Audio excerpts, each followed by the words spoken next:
안녕하십니까? 똑똑 오늘의 세계사 정우 양학입니다. 지난번 사망오제와 하나나라에 이어서 오늘도 중국 역사를 다룹니다.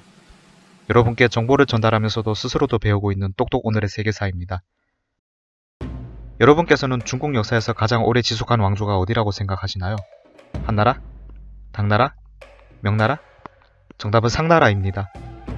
학계에서는 상나라가 기원전 1600년경부터 기원전 1046년경까지 약 550년 동안 존재했다고 보고 있습니다. 상나라 이후에 세계를 호령하던 중국의 왕조가 길면 300여 년 정도 지속했다는 점을 보면 상나라의 저력이 대단하죠. 그렇다면 상나라가 550년 동안 존속한 비결은 무엇일까요? 지난 하나라 편에서 잠깐 언급했던 갑골문자에서 답을 찾을 수 있습니다. 20세기 초까지 상나라도 하나라처럼 전설이었다는 것도 지난 편에서 언급했습니다. 그렇지만 상나라가 하나라와 달리 역사가 되는 반전은 어떤 위인 한 명이 마련했습니다. 1899년 요즘 시대의 서울대나 부산대 같은 국립대학 총장이라 할 수 있는 청나라 국자감제주 왕의영은 말라리아에 걸려 생명이 위중했습니다. 그때 터키학이라고 알려진 용골을 갈아먹었는데 왕의영은 이 용골에 새겨진 특이한 문양에 주목했습니다. 그 문양이 고대 한자와 유사했기 때문입니다. 그러나 왕의영은 이듬해인 1900년에 의하단 운동으로 열강 8국이 베이징을 짓밟자 도망치는 대신에 자살합니다. 이후에 왕의영의 아들인 왕숭열은 부친의 유언대로 부친의 친구인 유학에게 갑골 조각을 보냈고 유학은 1903년에 철운장기라는 제목으로 갑골문자 탁본을 발간했습니다. 이 책 덕분에 상나라식이 갑골문자를 해석할 수 있게 되었죠. 그러나 그것이 끝이 아니었습니다. 갑골문자는 3000년 동안 세상이 자신을 알아주기를 원했던 모양입니다. 허난성 안양현 소둔천에서 하천이 범람하며 갑골 파편이 대량으로 드러난 것이죠.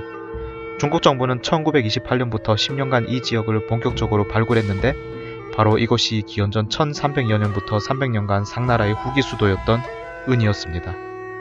상나라보다 은나라가 더 익숙하신 분도 많으시리라 생각합니다. 상나라의 수도 이름을 빌려서 은나라라고 하게 된 것인데 사실 이는 상나라를 타도한 주나라 사람이 상나라를 비하하는 말입니다. 그래서 학계에서는 상나라라고 통일해서 부르고 있습니다. 자, 그럼 이 갑골문자로 알게 된 이야기를 알아보겠습니다. 갑골문자는 국가의 중대사를 점칠 때 사용했습니다.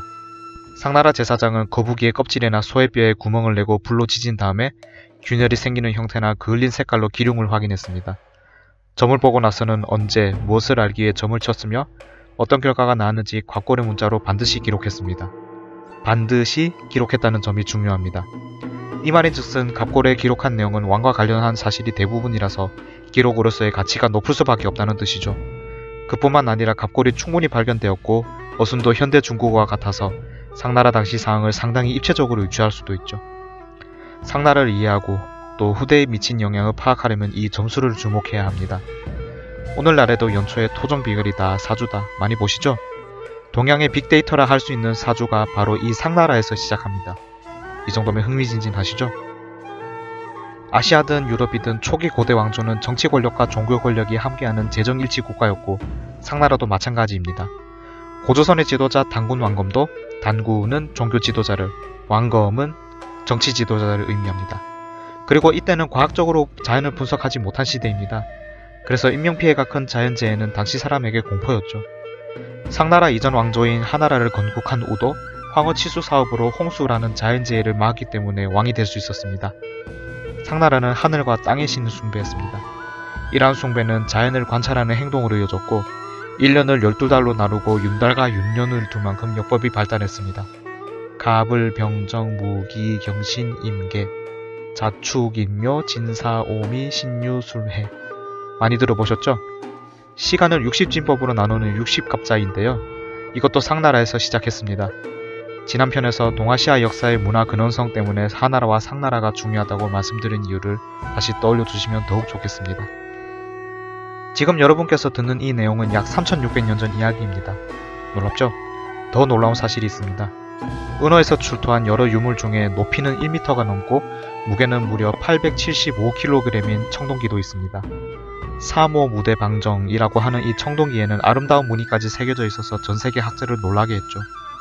그런데 왜 갑자기 이 청동기를 언급하느냐는 의문이 생기시죠? 우리는 상나라에서 발달한 점술과 청동기술의 이면에 존재하는 급격한 사회 변화를 인지해야 합니다. 바로 신분제도죠. 상나라에는 점을 치는 제사장, 그리고 사무무대 방정처럼 큰 청동기를 소유할 수 있는 귀족계층이 존재했습니다. 이 지배층을 유지하려면 무엇이 필요할까요? 피지배층입니다. 그렇다면 노비를 비롯해서 노동해야 하는 피지배 계층이 더 필요하다면 무엇이 필요할까요? 정복전쟁입니다. 하나라 때보다 상나라 때 영토가 커지게 된 이유죠. 지배층은 자신의 권력을 유지하려고 극진하게 조상신을 숭배했습니다. 이뿐만 아니고 왕이 죽으면 수십 명을 같이 순장하기도 했죠. 정성을 다해서 조상에게 제사 지내다 보니 제례법도 정교해졌습니다. 이 제례는 상나라 이후에 주나라에서 더욱 발달하다가 결국에는 춘추시대 공자가 동아시아를 지배하게 되는 사상인 유학으로 정리하게 됩니다. 이렇게 역사적인 의의에만 집중하면서 상나라를 장황하게 설명하는 이유는 600년 동안의 왕이 30명 있었지만 기록으로 남은 흥미로운 이야기가 거의 없기 때문입니다. 이 말은 상나라의 인물은 그리 많이 알 수가 없다는 뜻이기도 한데요. 상나라의 인물 중에서는 왕은 3명, 왕이 아닌 사람도 딱 3명, 총 6명만 알고 넘어가면 됩니다. 저희도 이 영상 준비하느라 힘들었습니다. 왕 중에서 첫 번째로 알아볼 인물은 상나라를 세운 탕왕입니다. 탕왕에 대한 이야기는 끝입니다. 두 번째로 알아볼 인물은 은어로 수도를 이전하여 쇠퇴하는 상나라를 부흥한 제19대 왕 반경입니다. 반경에 대한 이야기도 끝입니다. 여러분 어이없으시죠? 앞에서 언급한 두 인물은 이것이 정말 끝입니다. 세 번째는 상나라 이야기의 끝판대장입니다. 아시아에서 걸주라는 표현이 폭군을 의미하죠. 이 걸주 중에 주에 해당하는 상나라의 마지막 왕 주왕입니다. 주왕은 뒤에 나오는 두 인물과 엮어서 말씀드리겠습니다. 왕이 아닌 세 사람 중에서 알아볼 첫 번째 인물은 탕왕을 도와서 상나라를 세운 중국 최초의 명대상 이윤입니다. 이윤은 특이하게도 요리사 출신입니다. 요리로 탕왕의 마음을 사서 등용된 후에 상나라를 건국하는 데에 지략을 바친 1등 공신이죠. 요즘 시대로 따지면 셰프가 요리도 잘하고 정치도 잘했다고 빗댈 수 있죠. 그러나 요즘 유명 셰프는 거의 연예인이죠. 갑자기 이 말을 꺼낸 이유가 있습니다. 이윤이 탕왕의 손자 태가방 때 모반을 깨서 왕위를 탈취했다가 후에 태가방에게 목숨을 잃었다는 기록이 있고, 혹은 태가방이 방탕하여 국정을 어지럽히자 태가방을 추방하고 섭정으로 나라를 이끌다가 3년 후에 태갑이 회개한 것을 보고 다시 왕으로 바꾸는 스스로 신하로 돌아갔다는 기록이 있습니다. 상충되는 두 기록이 있어서 하나만 택할 수는 없기에 시청자 여러분께 모두 언급합니다. 두 번째 인물과 세 번째 인물이 앞에서 언급한 상나라의 마지막 왕 주왕과 함께 등장합니다. 중국 역사 최초의 충신이라고 평가받는 비간, 그리고 하나라의 마리에 이어서 왕조를 망하게 한 여인인 달기입니다. 상나라 말기인 이 당시의 이야기는 도교 사상과 결합하여 명나라 시대의 봉신연희라는 유명한 소설로 창작되었습니다. 2016년에는 동명인 영화에서 유명 배우인 판빙빙이 달기 역할로 나올 만큼 오늘날까지도 인기 많죠. 젊은 시절에 주왕은 영민하기도 했고 호랑이를 맨손으로 때려잡을 정도로 기백도 있었습니다. 명군의 자질이 있었죠. 거기에 명제상인 비간도 있었기 때문에 상나라는 걱정이 없는 듯 했습니다. 하지만 주왕은 은남부의 유소씨를 정벌하고 달기라는 여인을 취해서 후궁으로 들였는데 이때부터 상나라 조정에는 바람 잘 날이 없었습니다. 주색에 취하고 무고한 신하를 마구 죽였죠. 여러분, 하나라 거란과 마리 커플 이야기와 비슷하죠?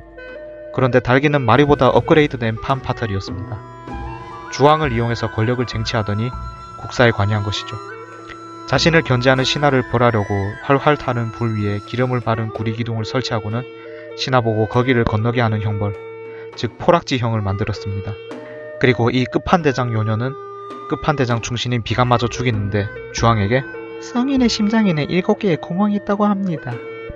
비간의 심장도 그런지 궁금합니다. 그려 라고 주왕을 깨웠습니다. 그런데 주왕은 비간을 죽이고 정말로 심장을 꺼내 확인했다고 합니다. 정신줄 놓을 막장 커플이죠. 김 빠지는 말씀을 잠시 드리자면 일부 학자는 달기 이야기가 이후에 등장한 주나라의 건국 정당성을 확보하려고 지은 소설이라고 주장하기도 합니다.